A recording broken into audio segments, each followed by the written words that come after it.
Well, good morning, Bob. Hey, Bob, how's it going? It's excellent. It's the holiday season. I know. I love the holidays. Who doesn't? It's so much fun. It so really much fun. is. Shopping and eating, Going to parties. seeing friends, family, Lots all that of gigs. fun stuff. Yeah, it's a busy, busy time of year. And the one thing that I start thinking about this time of year is the new year.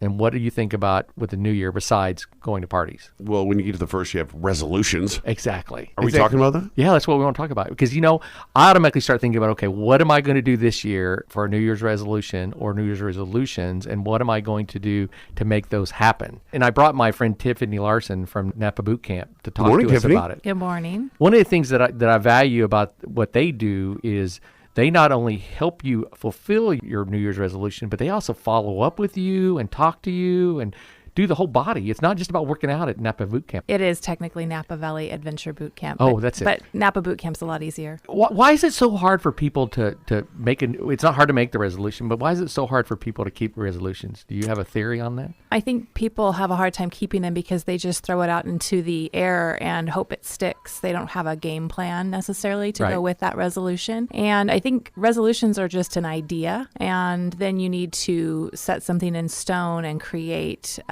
an action plan in order to officially resolve to do those things that you say you're going to do. And you need accountability. You need accountability. Absolutely. That's huge. Which is why I wanted you to come and talk about this very thing, because they're very much about accountability. Yes, we are the accountability for many people. So you actually sit down and help people design or come up with their plan. A program? To some extent. Yeah.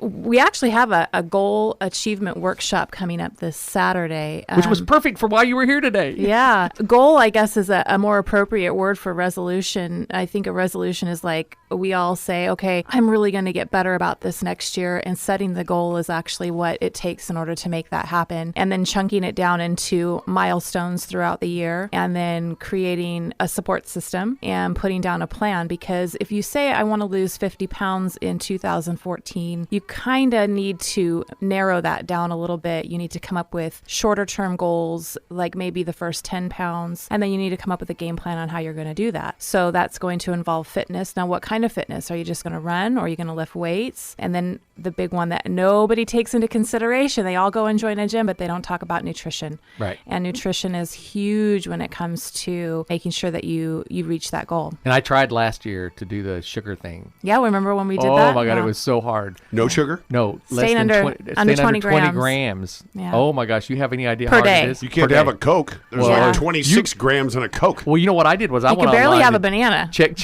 Yeah. my fruit. That's where I got stopped. I was I love bananas. Oh my gosh, a banana is like, I don't even remember how much it is. Like 14, like roughly around 14 grams. Yeah.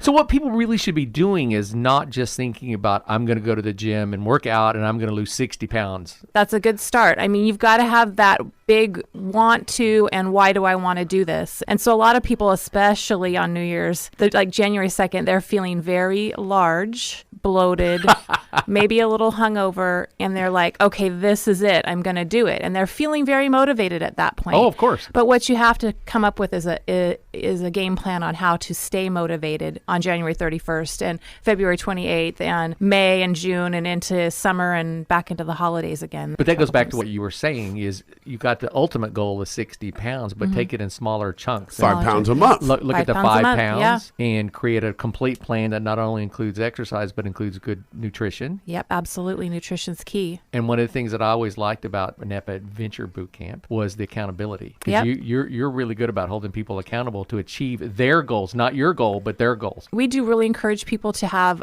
some sort of support system, and we talk about that in the goal setting workshop, is to come up with at least 3 people that they can share their goal with and that will be supportive. It can't be somebody that you go up to and say, hey, I'm going to lose 50 pounds this year, and they go, oh yeah, that's what you said last year. It has to be somebody that says, you know what, I know you can do it, and how can I help? Mm-hmm. And then it helps to have maybe a person to work out with, and then it helps to have somebody, a professional like us, that can help you with nutrition, that you can check in with every couple of months and check your measurements, read your food journals, give you advice, and keep you moving forward in the right direction. So you're mentioning all those aspects that I was actually hoping would come out, because it's not just a question of saying I'm going to lose 60 pounds, I'm going to go work out. It's because pounds aren't also the best measurement, right? I agree. You really should measure your body. Yeah, measure your body. Yeah, there's a lot of different ways to measure it, and actually poundage is the last way we check on that. And it's appropriate for some people, but we try to get people to look at overall measurements. Certainly we check body composition to see what percentage of body fat you have, and we want to see that number going down. But sometimes when your body fat goes down and you start to get lean muscle mass, your weight doesn't change as rapidly as you might expect it to. However, your clothing size goes down. So we really like to encourage people to measure their progress by clothing size. Right. So rather than a 50-pound goal, maybe you're a size 14 now and you want to get down to a size 8 by the end of the year or something like that. And then the other way we have people measure it is, how am I sleeping at night? How am I sleeping now? And then write that down and track how you're sleeping maybe 3 months later. How's my energy during the day? Do I really feel like I need that candy bar and soda at the 3 o'clock hour anymore? Or is the vegetables that I'm eating taking the place of that and making me feel better? Or maybe green tea's working? How's my skin? How's my hair? What do people say when they see me? Like, you look great. That's a really great measurement. Mm-hmm. That is a great measurement. Yeah. Absolutely. Yeah. You know, because that's what it's all about, is how you feel. And Yeah. people coming up and saying, oh, man, you look great. That makes you feel really good. It really does. It keeps you going, too. And I think having a workout partner is really good advice. I agree. One of the biggest things we try to do within our program especially is to get people to meet other people in camp. When people are struggling, I encourage them to reach out to the other people that they work out with at that time slot, so that somebody's texting you going, hey, why weren't you here? What's going on with you? Or somebody's reaching out and saying, hey, I'm going to be at 5:30 a.m. tomorrow. Are you going to be there? It works for me. I'm not perfect. And sometimes just telling somebody, hey, I'm going to be at the session at 8 a.m. on Saturday. Will you be there? If I know that they're going to be there and I told them I was going to be there, then I'm going to be there. Oh, I'm so there with you. When I say that, I'm there, just even whether I want to You're or stuck. not. Once you give your word, you got to go. So we've talked about two things today that I want to wrap up by saying is, you've got a workshop on Saturday. So how do people get in touch with you about the workshop? We have a goal achievement workshop. It's going to be from about 9 a.m. till roughly around 10:30, maybe 11, depends on how big a group we have. It'll be at our facility, 930